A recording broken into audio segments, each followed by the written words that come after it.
Let's get a quick voice note, please, from James. Morning, Mike. Morning, Glory. Best breakfast show on the planet. If you get a chance, mate, have a look at James O'Brien's meltdown when Trump got elected. Oh, it was joy to watch. Anyway, have a great day, mate. Long live Trump. Yeah, poor old James O'Brien. Time for the straitjacket, I think. They'll be taking him away and locking him up somewhere because he won't be able to handle 4 years of Donald Trump. Can you imagine? It can be glorious, isn't it? But again, if you listen to someone like him, you will find yourself genuinely less informed about what's happening in the world because they cannot understand and they're not willing to understand why these things happen, and they just pour lies and bilge into people's ears. Yeah, and I mean, I heard that he was arguing last week about how the reason that this has happened and the reason why Donald Trump is a fascist is not because he actually wants to take over any other countries, because fascism now isn't about that. It's about taking over ideas. So if he wants to kind of attack the woke, that makes him a fascist. If he wants to do away with, you know, the gender diversity situation, that makes him a fascist. I mean, it's incredible how these people talk. But there are thousands and millions of people who listen to this bilge and actually think it's real. Yeah. Like the young who won't wear poppies. Here's one from Sophie. This was in the Telegraph over the weekend. Sophie, 33, a writer from London. I don't really want to wear a poppy. It's the first time I haven't bought one as an adult. It feels like it encompasses a lot of other things. We should commemorate the sacrifice of people who fought in wars and respect them, but it feels that symbols have become really potent in the last few years. What are you talking about? Yeah, symbols have, of course, never been potent throughout history, have they?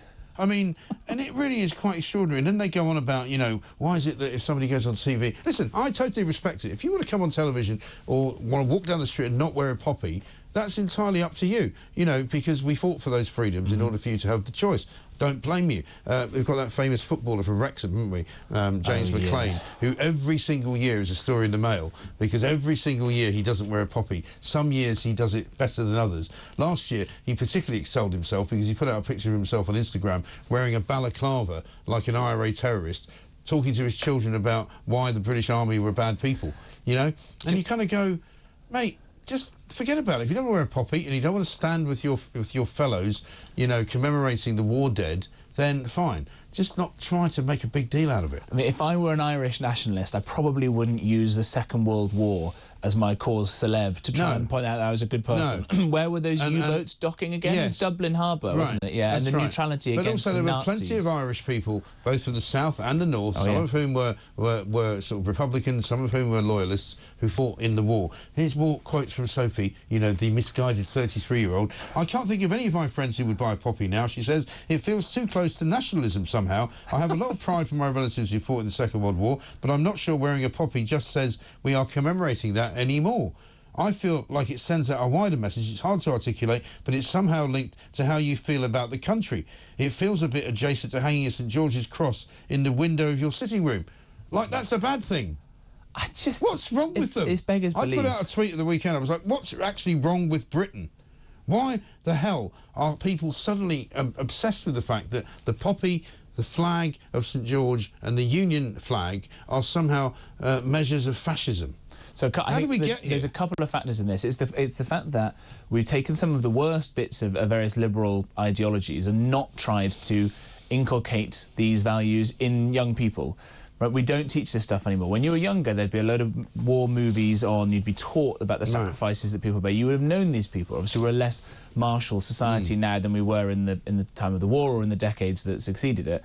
But you've got people not being taught this kind of stuff, and therefore it leaves a vacuum for ghastly left-wing idiots to pump this stuff. And speaking of ghastly left-wing idiots, you've probably also got the Russians and the Chinese, the Communist Party of China and others, who are loving it. Who are loving it. Well, not just loving it, pumping this stuff through things like TikTok, which is, you know, of course, controlled by the Communist Chinese Party, pumping this evil, nasty nonsense through. In America last year, there was this big trend of people talking about Bin Laden's letter to America and how evil America was. And all these idiots going, oh, I never knew this. This is really bad, isn't it? This is why 9/11 happened, because obviously he was right and we were wrong. Right. And so we need, you know, we need to be a lot more robust in this kind of stuff. TikTok I would ban for a start, by the way, and you start teaching the truth about these things in schools. It's a wonderfully patriotic thing to honour the war dead. Yeah, absolutely should always be so. Now, I don't know whether you know anything anything about the 4B movement, right? But apparently, this is something that we started last week, where women came out after Trump was elected, Democratic women, one must assume, who said that they were not going to have sex with any men because it was all men's fault that Donald Trump had won. Some cult of misogyny, right? So here's the latest from the 4B movement. No matter how loud, how kind, respectful, how cute, men will still hate you. Women are talking about bringing that 4B movement right here to the United States. Operation 4B. Refuse to date men, get married, have sex with them, or children. All I have to say is good luck getting laid. Me and my girlies are participating in the 4B movement. No more kitty cat for moderate men. No attention to men. Delete block. Do not respond to them. Government cares that they're not having kids because children are the future labor force. I'm gonna start barking and getting crazy. It is the best thing I've ever done for my mental health. We're not crazy. We have to do this together. Do not acknowledge them. Do not look at them. Do not laugh at their jokes. Why exactly are you going to keep becoming subservient to a nation that doesn't literally care about you? Wake women up. It's brilliant, isn't it? Yeah.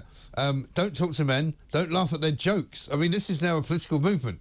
Most men don't make very good jokes, okay? Most men make pretty lame jokes, and most men end up with women that they never thought they'd end up with, partly because they're pretty hopeless at dating, right? And they end up getting married to women, they end up getting divorced from women, they end up having children with women, they sometimes live happily ever after with women. These women, I have to say, are thankfully putting themselves out there so that you can be warned. That, you know, one of them suddenly holds up a flag that goes, I'm part of the 4B movement. Good. Yeah. Well, in that case, move on. Bugger off. Right, it is absolutely extraordinary. I mean, it's just another way for these people to make this all about themselves. Yeah. Right? As all these sort of I'm fighting my personal fight. I'm fighting a personal fight. I'm not dating anyone. Really? What a coincidence. Right, well, by the way, again, we're talking about TikTok and what all those videos seem to be coming off. It's no surprise the whole point of it is you're looking on your phone at your own face. It's about literally the tale of Narcissus, where we get the word narcissistic from, is a man who loved his visage so much, he kept looking into his own reflection in a lake until he drowned in it, right? And speaking of the ancient world, there's a play of Aristophanes called the Lysistrata, where all the women get together and do exactly this. They say no more sex until the Peloponnesian War is ended. Yes. But instead this is why we have you on, James, because of your depth of knowledge about classics. Come on, give us more. Instead of ending the Peloponnesian War, they're just saying they're not going to go and have loose morals. And so a woman on there who said, it's been so good for my mental health since it. It's been 5 days since stroke. How many people were you getting away with? I mean, good on you. But meanwhile, over on the other side of the internet, there's OnlyFans, where there's a lot of women doing a lot of things which have got nothing to do with dating, but have got an awful lot to do with making money from men. Are they going to stop? Micro-entrepreneurs, right? Indeed, absolutely right. So to own it to the Conservatives, the social Conservatives who've just won a resounding victory, you're going to stop being very loose with the people with whom you sleep, and instead you're only going to sleep with men to whom you're going to get married and have kids. Yeah. Sounds like the Conservatives are winning to me on that one. Or maybe only men who would vote for... There's going to be a lot of men wandering around Miami going, yeah, I voted for Kamala, you know? You want to go to bed? Well, you know what Donald Trump's line on this was, right? Donald Trump at that correspondence dinner, he said, you know, it's true, there's this group, the white dudes for Kamala, but that's okay. Their wives and their wives' lovers are voting for me. Yes, exactly right. Let's have a look at what Liam has got to say on a voice note about small boats. Morning, Mike. Liam from Folkestone here. Just walking alongside the channel, English Channel. It's an absolute mill pond. It's been a mill pond for the past week and a bit. Now, let me just tell you this. Last November, total of 1,661 illegals crossed on 33 boats. In the whole of November, 1,661. So far, up to the 10th of November this year, it's now 2,030 on 37 boats. Still got 20 days left. 2 Tier 3 gear Kia has no intention of stopping the boats. He's about as much use as a chocolate teapot. Anyway, great show. He's absolutely as much use as a chocolate teapot, or indeed a chocolate fire guard. In fact, they must have got a chocolate fire guard up on the beaches of southeast England, because it's having no effect whatsoever.